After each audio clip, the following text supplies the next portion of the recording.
Joe and I aren't friends anymore.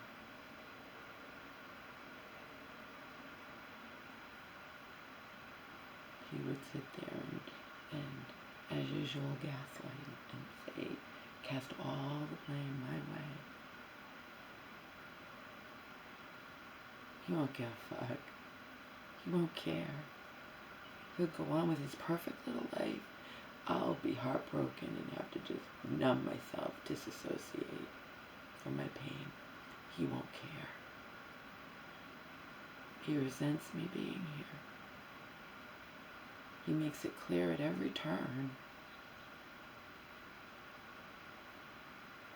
And to him, because he works and he pays the bills, that he's all that matters. So if he's in a bad mood and snaps at me, that's okay because he's the one working and paying the bills and whatnot.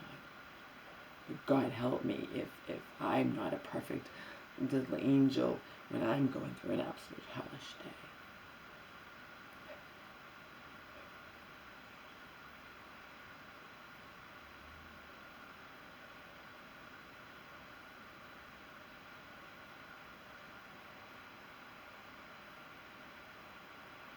He even used the words, and those are abuser words, not good enough. See, if I know that I'm trying my very best when it comes to cleaning or whatnot, and he uses the words, has me in tears that I do clean, because I know I do. I'm down on my hands and knees. I'm cleaning the table every night. I'm cleaning up his messes. Then he's like, I can make messes. I pay the mortgage. Of course you can make messes. But I'm not intentionally doing anything. And it's, in your words, not good enough. Not good enough. Use those words. I'm not good enough. I'm not perfect enough. He always says, you're not appreciative. I'm not appreciative enough. Basically, I'm not enough, period.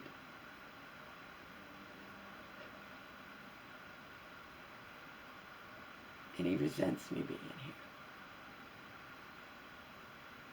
He doesn't have to outright say, I resent you being here at every turn. It's he resents me being here because he has to drive me places. And then he's actually saying to me that I leave huge messes in the kitchen. All I ever do is clean the fucking kitchen. I clean up his messes. He's the one in a hurry all the time. He doesn't realize the kind of messes he leaves. And I clean them up. And yet he has the nerve to say to me, you don't clean. I'm like, oh my God, are you kidding me? I scanned that kitchen. Yesterday I didn't eat. Yesterday, he's the one that cooks all the time. He's the one that chops vegetables. I see messes he leaves under the sink. He probably doesn't even know it was his mess, and he turns around and blames it on me. Because he's the one in a hurry. He leaves messes. He's like, I can leave messes, I pay them, but I'm not intentionally doing anything. I'm doing just the opposite. I'm scanning the kitchen. He's like, I clean. Basically, he works 14 hours, and then he goes on a rampage. Scanning, trying to find something I've done wrong. Meanwhile, I scan, and I'm like, what did I possibly do wrong? And 2 days ago, I didn't even eat. I didn't eat. I stay out of his way when he has to work so hard. Like, I don't know what he wants from me. Like, seriously, if you know that you are not intentionally doing anything, and someone who's supposed to care about you says it's not good enough, then it's not good enough. I'm not good enough. I'm not perfect enough to be his friend. We are not friends anymore. He won't care at all. He won't give a fuck. Because if he would give a fuck, then he would realize that I'm doing the best I can. And that if I have a bad day and snap at him, it's not the fucking end of the world.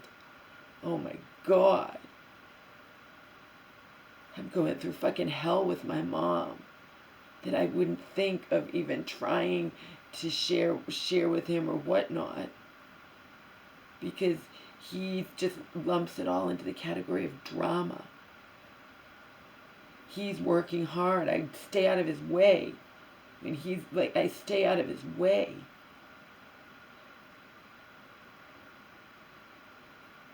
And then I had told him I needed to use the computer. I didn't need the computer to cancel flights. He's working late. I stay out of his way. He offers me the computer after midnight when I'm I'd already gotten ready for bed. I'm in bed. And it's the end of the fucking world that I'm like, what do you offer me your computer after midnight for? Omar can't cry. He's going to wake you up. Like, what? And I thought you had to cancel. Yeah. You thought that because I'm not talking to you or sharing anything with you because I know you're working really hard and having to working. He just resents that. That's all. He resents that I don't work, and he does. He resents that he has to drive me places. And he expected to have me and my dog move in here and things to stay the same. I.e. for there to never be anything, any kind of anything, anywhere, any kind of mess, any kind of whatever. But I actually am on eggshells, and he's going to say that I don't. He's going to say, you don't clean, and then I am in tears and saying, I clean all the time. Well, it's not good enough. Those are abuser words. It's not good enough. You're not good enough. You're not perfect enough. You're not appreciative enough. He accuses me of not being appreciative. I don't appreciate everything he does for me. Meanwhile, whenever he does something, I thank him. I don't know what he wants. If I'm expected to be a robot. If I complain about anything, I'm not appreciative enough. You turn the air conditioner on and off at a whim, on a whim, and you know it gets sweltering in here. The other day he turns the air conditioner on, doesn't check to see if my window, doesn't talk to me, doesn't communicate, doesn't check to see if my window's open, assumes that it's closed because the fan's out of it, but the shade was down and it was open, turns the air on so all the air is going out the window. And then he turns the air conditioner on and off at a whim. I have a different schedule than him, so he can have it on at night, but he'll turn it off and then it'll be sweltering in here. But that's okay. He's like, you'll survive, it's fine. It's all about him. It's not me living here as his housemate. It's his house, and I'm just a guest. And that's how it will always be. It would never not be that. It will never not be his house. I don't live here. He every time anything, the smallest thing happens, it's just leave then. You're not happy, just leave. You sit there and tell me I'm not good enough. I'm not appreciative enough. And I point that out. If you're not happy, just leave. You're the one who doesn't give a shit about me. You're the one who's saying I leave all these messes. I clean up your mess constantly. You're the one in hurry, not me. I'm the one who and you don't realize the kind of stuff you leave, and I clean it up.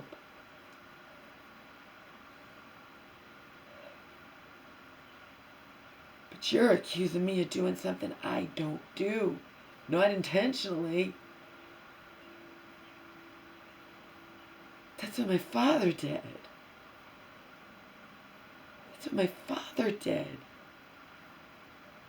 But if I sit there and say that to him, he will gaslight me and say, I'm not behaving that way. You're mean. You're mean.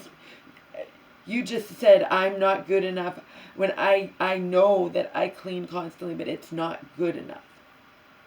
He talks about yesterday that there was messes in there. I didn't even eat in there yesterday.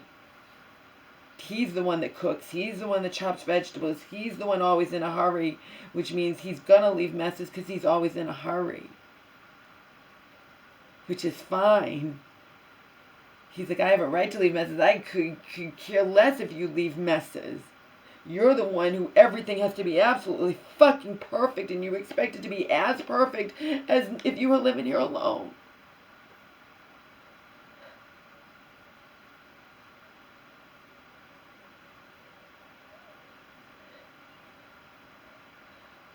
Lately, I've needed his help a lot with driving places. Not my fault. So then, when it's my mom's, I have to. He's like, I'm not doing anything next week, and I'm not taking you anywhere. He did, but he did it begrudgingly, and he had to say that first. Essentially, he wants his life to be exactly the same as before I came.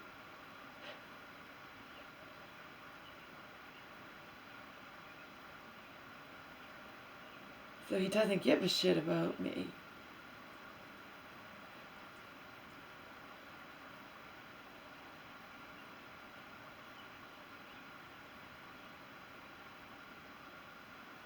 If he did, he wouldn't be like that. And he wouldn't, at a moment's notice, say just leave then. If I complain about anything at all. Or if I'm simply just in a bad mood. He worked 14 hours yesterday and apparently went on a rampage in the kitchen, saying I had to clean this and I had to clean that, like I made these huge messes. I didn't even eat yesterday. I didn't even eat in there. Didn't cook, didn't eat. I was on the phone for 8 hours trying to cancel flights, trying to get back $700. That's a fortune to me. That's nothing to someone who makes $100,000 a year.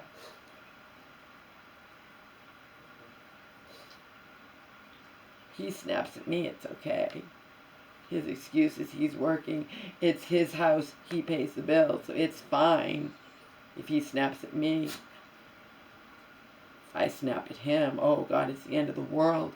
If I'm going through absolute hell and I'm not perfectly nice and kind and wonderful, again, not asking him for anything, trying to desperately stay out of his way. Just like I would try to stay out of Donald's way or my father's way. Just when you know someone's in a really, you know, you just stay out of their way.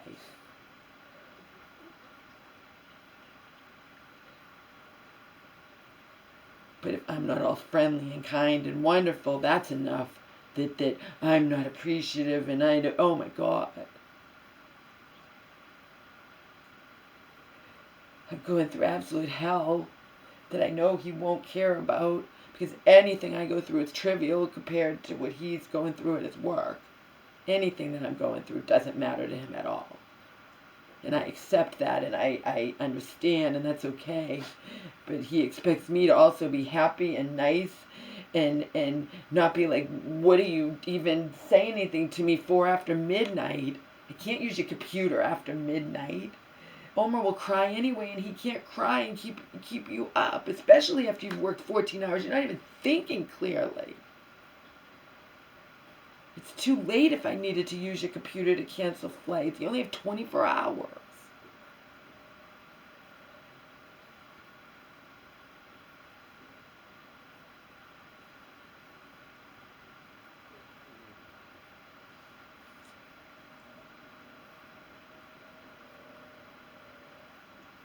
I do everything for you. You do nothing for me. Okay, Joe? There you have it in a nutshell.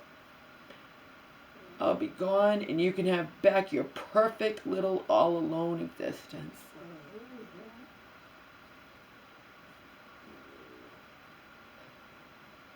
That's what he said to me, too. Because the dynamics. I can't be human. I can't even be unhappy that I don't have my own computer. Anything I say to him, I'm complaining or I'm not appreciative.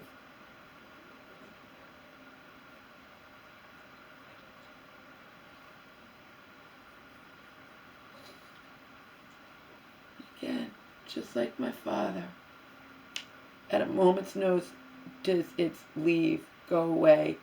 I want you to leave. I'm throwing you out. Go away. At a moment's notice. As in any little thing. There was no reason for this to even happen between him and me yesterday. I stayed out of his fucking way. I didn't ask him for anything. And I didn't dirty the kitchen. I didn't even go near the fucking kitchen. I didn't eat. I wanted salmon and blueberries, and then there was no salmon, just one last can, and I certainly wasn't going to eat his can of salmon. So I decided to eat nothing.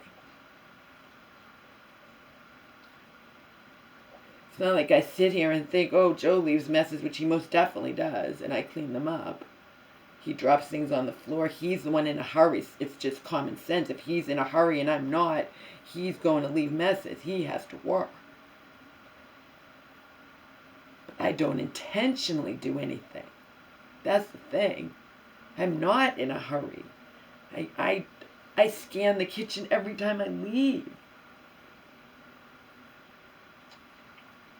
But it doesn't have to be like fucking spotless all the time. I don't even know what he was talking about yesterday. You left this mess and you did this and you do that. Oh my God. I've been scrubbing down, making sure that, and it's not me, I don't sit there. He sits there. I've been scrubbing down the placemats, the table. My side where I put stuff, and his side too, every single night. And the counters, and around the sink. I scan the kitchen every night. I didn't do it yesterday. He wasn't even in there. I stayed in here, stayed out of his way. He didn't want to be downstairs watching TV. I didn't know when he was getting out of work. And then he offers me his fucking computer after midnight. Like I'm going to go on his computer after midnight. And then he didn't like my attitude. Because he can snap at me. He could be in a bad mood. He can be whatever. Again, he trivializes what I go through. So in his eyes, I should never, ever snap at him or be in a bad mood or whatever. And meanwhile, he's the one that talked to me. I'm supposed to fall on my knees in gratitude that he's offered me his computer after midnight, apparently, in his eyes. Because I didn't behave or respond the way he felt that I should behave or respond. I.e., if I don't behave, if I don't think, if I don't feel the way he thinks I should behave, think, or feel,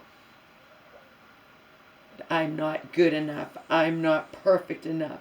I'm not appreciative enough.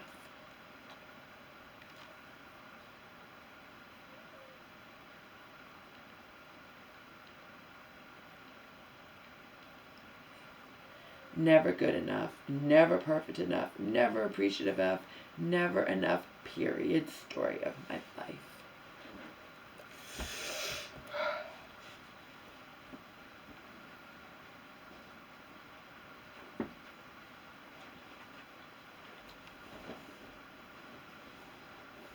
This is the text that I won't read. You got your wish, Joe. You do not give a fuck about me. And as soon as possible, depending on when I can walk again, and therefore fly, Omar and I will be out of your home and your life for good. You resent me being here, Joe. He'll deny it, but it's true. It's true, he does. Anyone who uses words like it's not good enough, when he's accusing me of not cleaning, and when I know I clean all the time, but it's not good enough, i.e., he wants things to be exactly the same as if he were living alone. That's what he wants. If he's using the words not good enough with me, and then I'm not appreciative enough, meanwhile I always say thank you, whatever, so if I'm not appreciative enough, that's what he thinks, that I don't appreciate being here, then don't know what he wants from me. He wants just, like I said, a robot. Like, even if I'm in a bad mood and, can't say a word. He was down in the kitchen and I was essentially talking to myself. I wasn't trying to burden him with anything. I would be saying the same thing if he was down at work. He's like, don't yell at me. Don't burden me with, don't be saying that about your little drama. Yeah, my little drama. So, whatever. I know.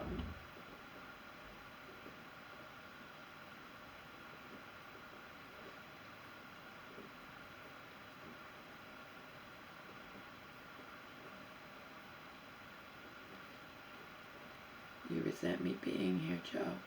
You make that clear to me at every turn. And you are never going to view this situation as anything other than me being a guest in your home, where you pay the bills, where if I snap at you after going through a day of absolute hell about which you know absolutely nothing, it is the end of the fucking world. And in your eyes, I am an ungrateful bitch if I dare complain about anything at all. I am an ungrateful bitch. You do not give a fuck about me and will breathe a sigh of relief when I am gone, and you can return to your perfect little existence. I was clearly never ever going to be able to keep up to your extremely high standards no matter how hard I tried. And I know I was doing my very best, yet as you pointed out, my very best was simply not good enough for you, and I know it would never be.